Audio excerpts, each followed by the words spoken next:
Okay, welcome to my guide on how you document to the Coast Guard and so on all the processes for actually leaving and returning to the UK, for example, sailing across to France. And I'll go through this summary list a bit more at the end, but I want to focus on the C1331 form, which can be a bit fiddly to fill in. Okay, so it's easy enough to find. You just Google it, and it's a spreadsheet that you download.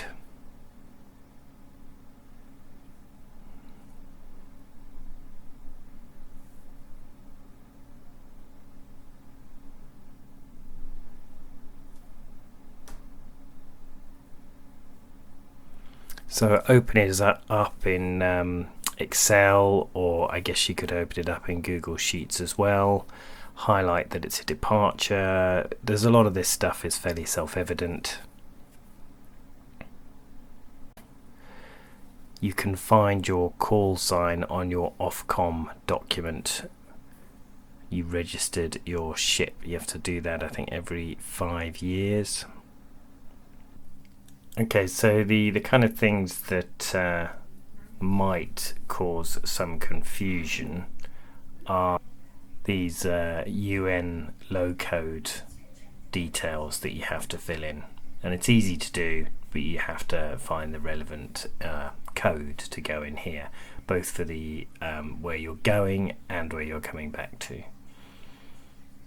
So just search for the UN low code list.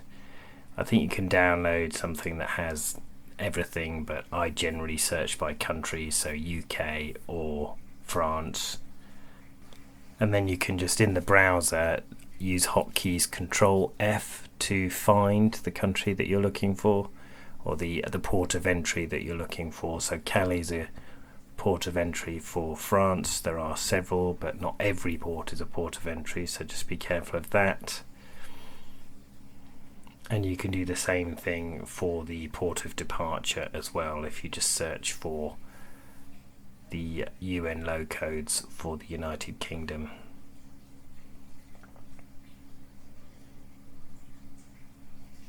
And again, you can just tap Control F for Foxtrot, and you can search for your port of departure.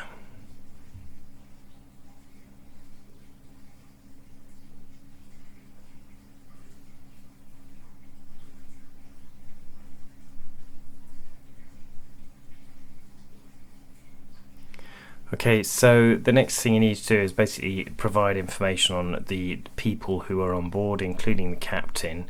So you need to put a P here for identification documents.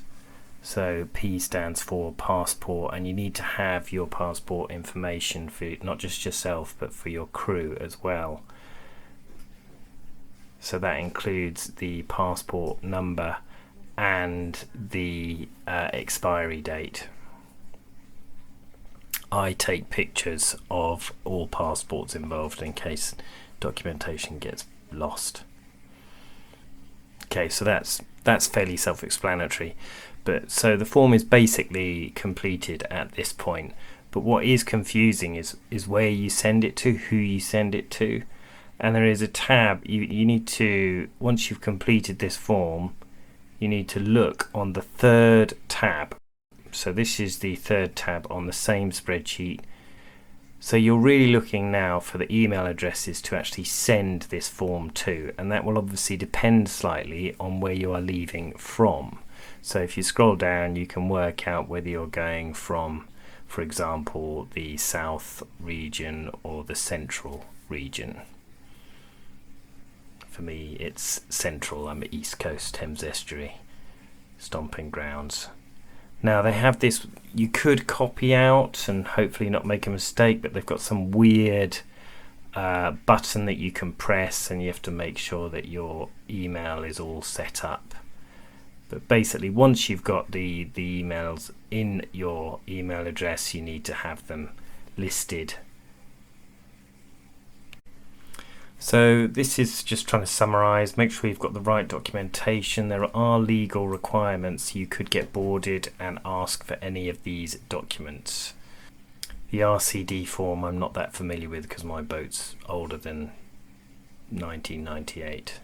What I've not covered in this video is all the port of entry stuff, but it's easy enough to Google and work out which ports you can enter. So coming back to the UK, it's a similar process, but you also have to fly the Q flag and call yacht line, and they will then tell you that you can take down your Q flag. So, it took me a little while to work out how this works, but I've done it a few times now, and it's quite a smooth process and is relevant as of July 2024.